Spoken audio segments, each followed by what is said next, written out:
UFC 326 in the books, and we're going to be covering this card pretty quickly because I want to get into all the White House drama and everything from there on. Max Holloway, Charles Oliveira. We're just going to speed run through this card. I will spend a bit more time on this main event, though. Charles Oliveira looked amazing. It is not the BMF performance that you would have wanted out of a BMF title, BMF championship, whatever you want to call it. It is not the BMF kind of fight that you wanted, unfortunately. But it was a very dominant victory for Charles Oliveira. Max Holloway, the takedowns that he led up against Charles, they were just so easy. Charles, he wasn't trying hard to get these takedowns. And that's what made the night in the office so hard for Max Holloway, is how easy Charles Oliveira got these takedowns. Charles, he controlled the fight on the feet, on the ground, anywhere that he wanted to go, with 20 minutes and 49 seconds of control time. Broke his own record, personal best for him. But all the takedowns he got were easy. And Max just was not able to get up, unfortunately. We weren't able to see a great BMF performance. But this sets up some fun fights for Charles in the future. And I don't think Max's stock goes down necessarily. I think he's still one of the best lightweights on this roster that we have. He's one of the best fighters in lightweight. He's continued to show up and deliver great performances. This was just a bad night in the office. Charles, on the other hand, very dominant, 50-45 victory. What's next for him? Sarukian, maybe. I'm not too convinced that it could be anything else right now. I'm not going to entertain the Conor fight yet, but we'll get into Conor later. Kyle Bahallo, Rainier de Ritter. My thing with Bahallo is I don't really know what's next for him or what his ceiling is yet. I just think we need to see him in the octagon more and more. I like the Dreykus Duplessis call out. I think him and DDP would be a good fight at middleweight. And then maybe after that we can consider a number one contender at middleweight. Just a tough division to evaluate right now. But I would have liked to have seen a more dominant performance out of Kyle, which I thought he had a favorable matchup in Rainier right here. But I just would have liked to have seen a bit more. And that was unfortunately the case for a lot of fights on this card. It's just me wanting more. Raul Rosas Jr., Rob Font, I just wanted more. You know, the takedowns and the control time was great. And this kid is so young, right? It's tough. He's so young. I'm not going to knock his performance against a very tough veteran in Rob Font. He's just growing up in the octagon. Moving on, we got Drew Dober, Michael Johnson. Drew Dober, a lot of stereotypes going into this week. A lot of similarities with a lot of his wins, you could say. But shout out to Drew Dober, man. He delivers good fights and good performances all the time.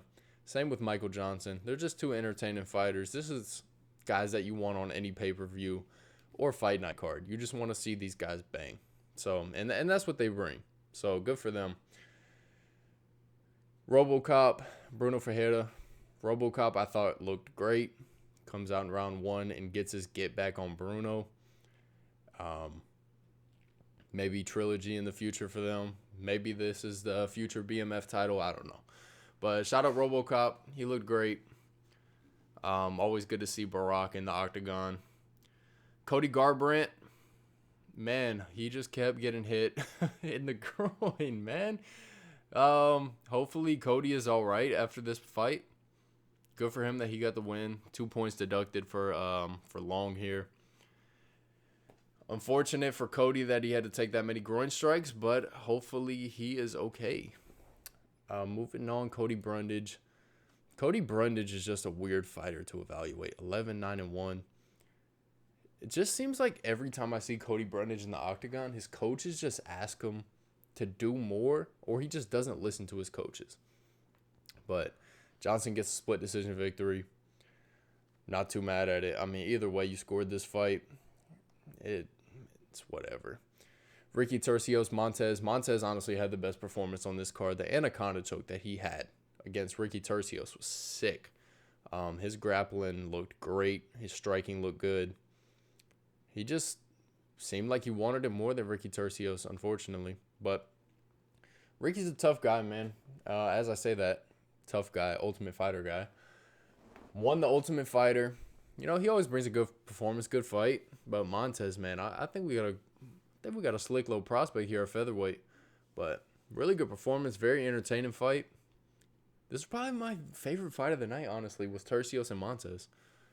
But going forward, Cody Durden drops one at flyweight.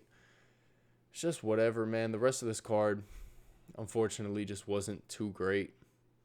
It was just a lot of snooze, unfortunately. But Bellato got a KO to open the card up. That was pretty sweet. But what I want to really move on and talk about is what everybody's talking about right now. There wasn't too much to talk about on this card except for the fights that I talked about a bit more than the other ones.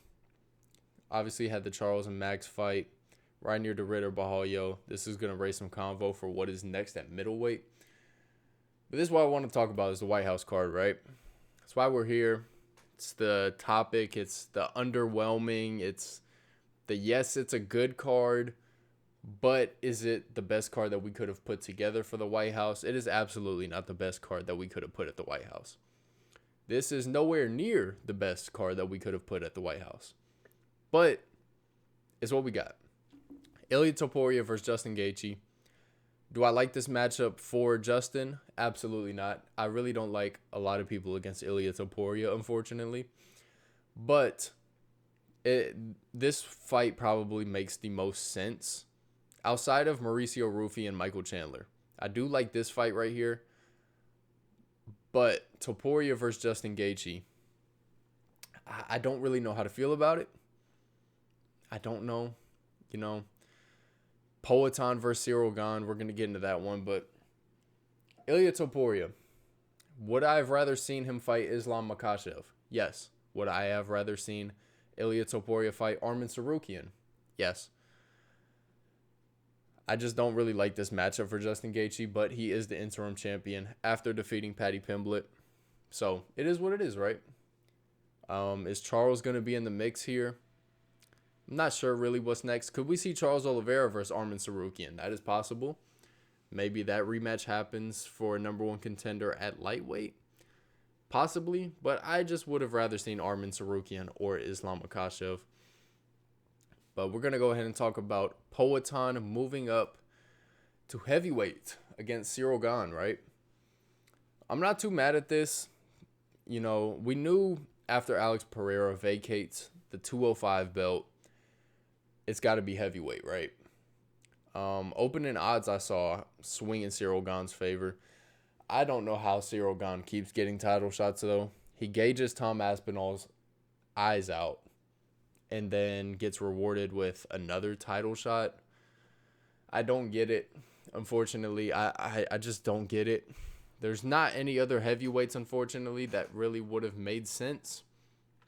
So I get it from that aspect. I just don't love the fight. I don't really love this matchup at all. If we were going to do a heavyweight fight at the White House, it would have had to have been Alex Pereira versus John Jones. This should have been the headliner. This should have been the interim heavyweight championship. Cyril Gane shouldn't have been in the picture right here, in my opinion. It just doesn't make too much sense. But it'll be an entertaining fight. It'll be an entertaining matchup. So I'm excited to see that. I just don't like it for the sake of heavyweight. Hopefully Tom Aspinall is able to recover and we see the winner of Poatan versus Cyril Gane in the near future, hopefully before the end of the year. Heavyweight is just one of these slow-moving divisions where we are lucky if we see 2 heavyweight championships in a consecutive year.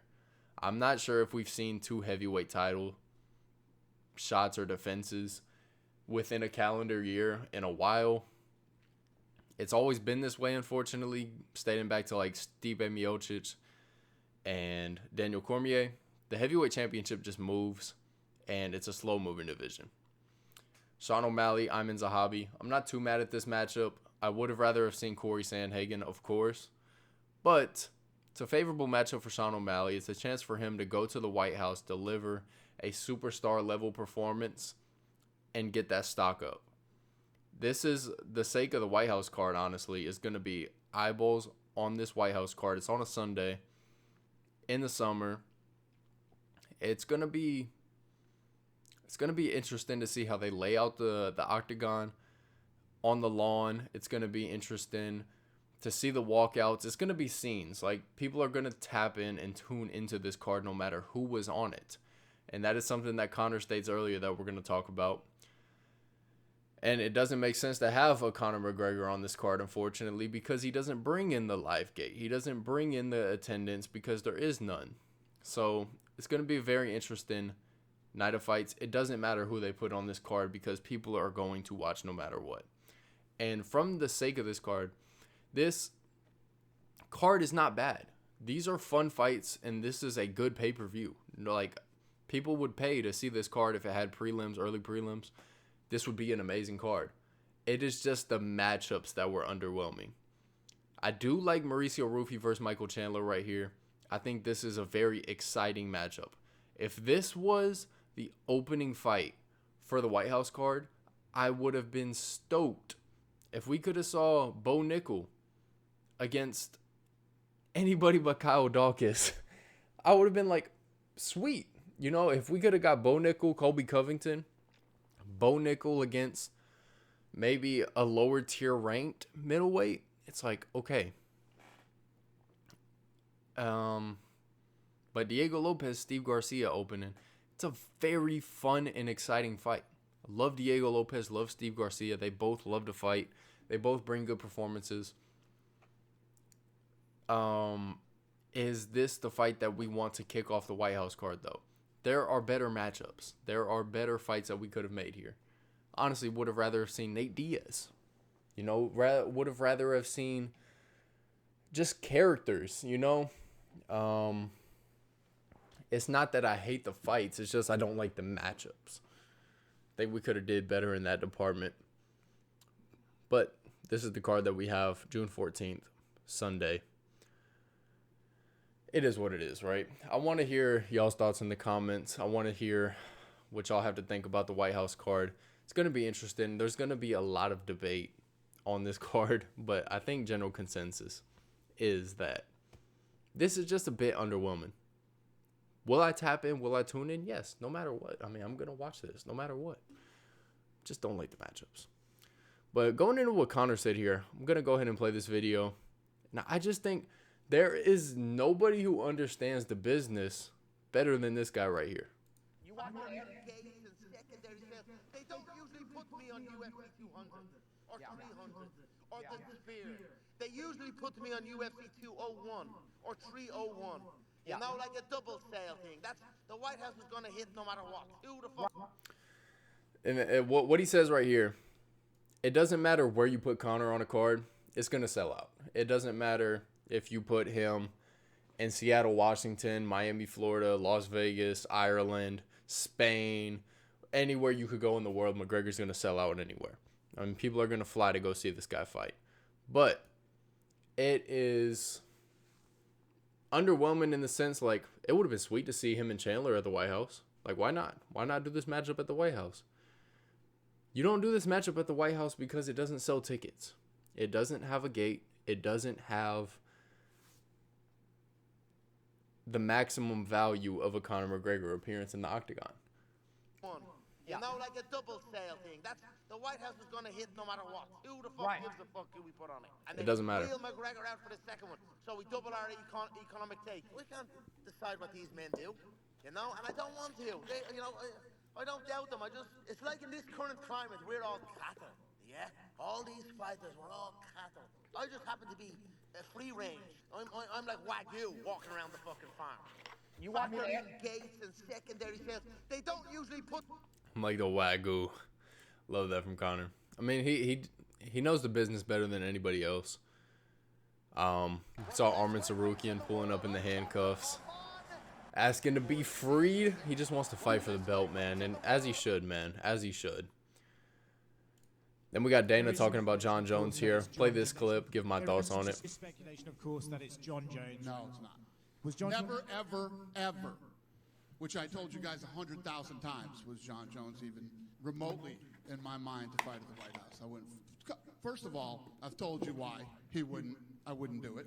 And number two, some guy with, meta glasses on filmed him talking about his hips, that his hips are so bad. And I don't know if you guys saw that flag football game where he can barely run.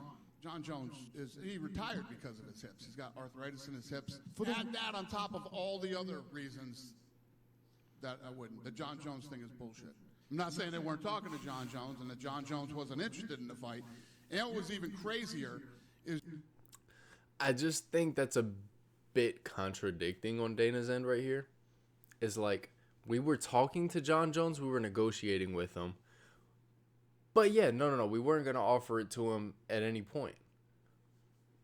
We were negotiating and talking to him, but we weren't going to offer it to him. It's like, that's what is really going on here. Who do we believe between John Jones and Dana White? Like, who do we believe more? In the sake of John Jones, like, we do know that he's dealing with injuries. He's up there in age at this point. This is not this John Jones that I'm moving the cursor around. This is not the same John Jones that we currently have. This is prime John Jones. John Jones is who he wanted on this White House card, though. If we're going to put a heavyweight title fight, it is not Tom Aspinall. It should be John Jones versus Alex Pereira. It should not be Cyril Gane.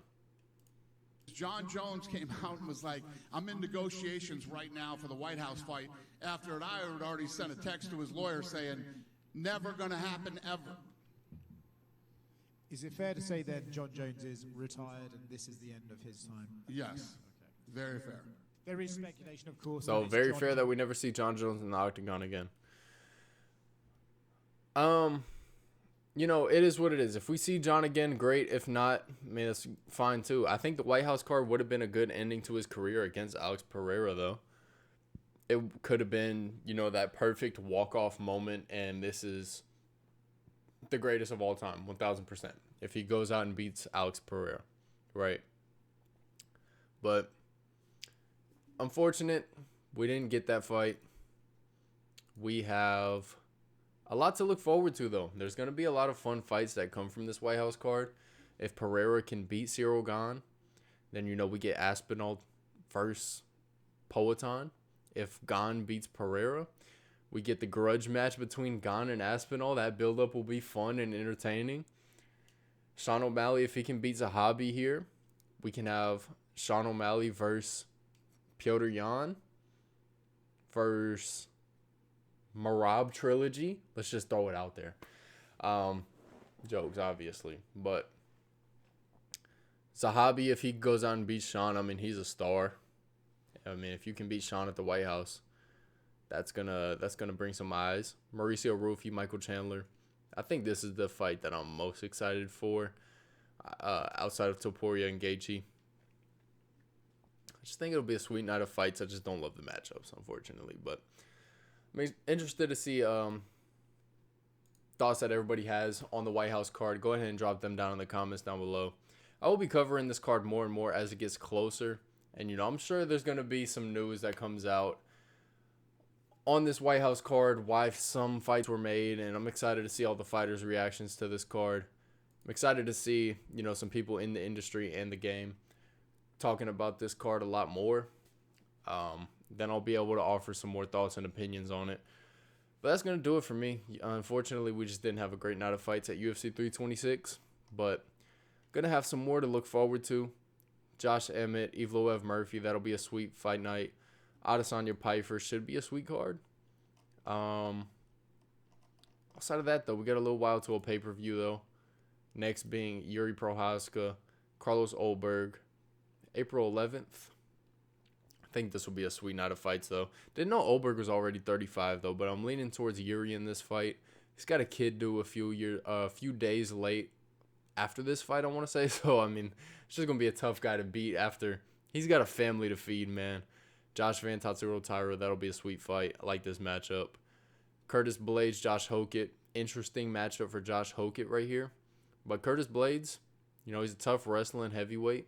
He's got a big reach advantage on him. Hokett is seems like a bit, he's 234, so a bit undersized for the heavyweight, right? But be very interesting to see if he can, just stuff Curtis Blades' takedown attempts. If he can just weather the storm a little bit and, He's an interesting character, as we've seen already. Manuel Torres, Beneil Dariush. I really like this matchmaking right here. I think this is a good fight for both fighters right here. Chance for Manuel Torres to, keep raising that stock, keep climbing the rankings. And Dariush, tested, battle-ready veteran. Dominic Reyes, Johnny Walker, 50-50 fight. Whoever wins this fight. They could both knock each other out probably. Kyle Dawkins, Vicente Luque. Sweet fight. Mirzakhanov, Paulo Costa. Really like this fight. Going to be interesting to see Paulo at 205, but definitely got the height and slight reach advantage, half an inch. But be very interesting to see this fight. Mirzakhanov, man, he is a sniper at light heavyweight. So be interesting to see if Paulo Costa can weather the storm. 2 Bellator guys, Patricio Pitbull, Aaron Pico. Be interesting to see how Pico and Pitbull both bounce back from some losses in the UFC and some not great performances. Taj Gamrot, Ribovic. Sweet fight. Good chance for Ribovic. Keep raising that stock. Cub Swanson, Nate Landwehr.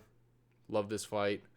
Love that Cub Swanson's still sticking around. He's a legend in the game. So is Nate the Train in the UFC, baby. Kevin Holland, Randy Brown got a sweet fight here. Should just be a banger between those two. Tatiana Suarez, Lupi Godinez. Sweet fight. So yeah, this is really the next one that I'm looking forward to. Then, do we have 328 yet? So is Topuria Gaethje is 328? No? Okay. But then I really like these fights that we have here. Gilbert Burns, Malat in Canada. Sean Brady, Joaquin Buckley. That'll be a sweet fight. Jack Della Maddalena, Carlos Prates. That'll be a sweet fight. I really like this main event. Don't have anything else on this card. But this is going to be a fight night in Perth. So, very sweet. See if Jack Della Maddalena can get back in the win column after the Islam loss. He's a sweet fighter, man. People forget how good JDM is. But Carlos Prates, I really like this matchmaking here. I think this is one of the better ones. And if you are in America, just remember, got a little while till this fight comes about, but this is going to be a Saturday night in Perth. So this will be a morning card for the U.S. But fortunate that 326 wasn't too great. Going to wrap it up here. If y'all did enjoy, make sure to like, comment, subscribe. We'll be doing some more UFC content closer to the White House card, covering that one. But I'm excited to start covering some more fight nights and whatever comes from some other matchmaking that we get, hopefully. Hopefully get some more fight news on International Fight Week. It's probably next. But UFC Freedom 250. It'll be a fun night at the office, right? Should be a fun night of fights. But that's going to do it for me. If y'all did enjoy, like, comment, subscribe. I'll see y'all later. Peace.